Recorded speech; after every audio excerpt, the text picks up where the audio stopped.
Okay, it's Thai Vlog 14, April the 13th to the 20th, and this is part 2.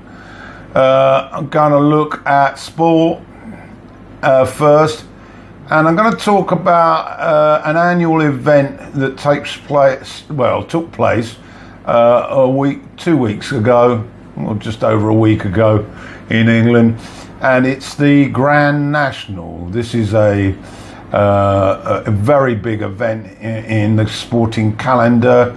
It's a horse race, and the race is over jumps, and it is a very, very famous race all over the world. But it's got particularly fond memories for myself, although as a spectacle, it's a very, very brutal test for both horse and rider. It's run over 4 miles, and the fences that they have to jump over are enormous, but it is really a popular event, even for those people who aren't really interested in horse racing.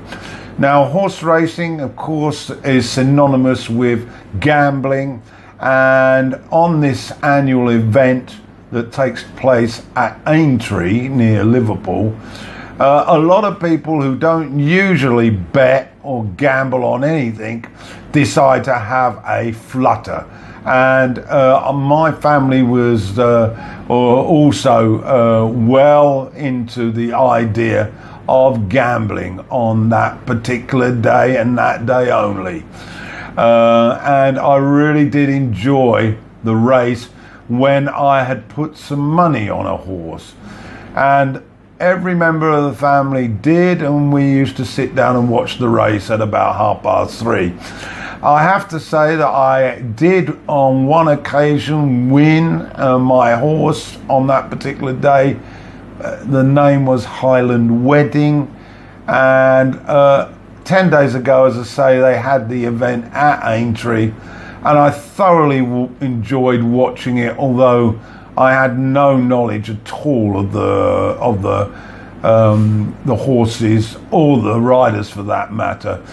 Now, Aintree Grand National often brings about some fairly nasty falls, and horses do lose their lives after they break their legs.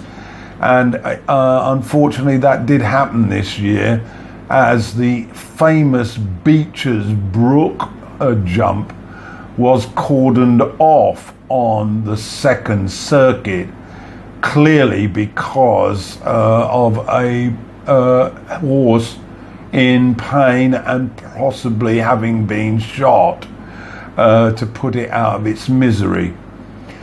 But having said all that, it's only once a year and I certainly didn't indulge in betting this time, although probably half of Thailand did.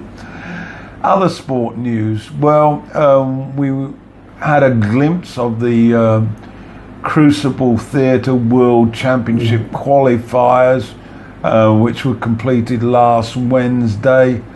Probably the highlight was a third qualifying round victory for Jamie Jones, who beat Liang Wenbo 10-0 to get into the TV part of the draw at the Crucible Theatre in Sheffield. This was a bit of a shock, given that Liang Wenbo had already done a 147 in the round before and was heavily fancied. But I look forward to the televised version. We'll have snooker for 2 weeks, and I absolutely love it.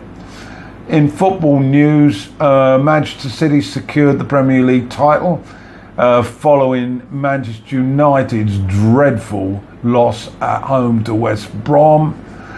Wolverhampton Wanderers have gained promotion to the Premier League next season after remaining on top of the Championship.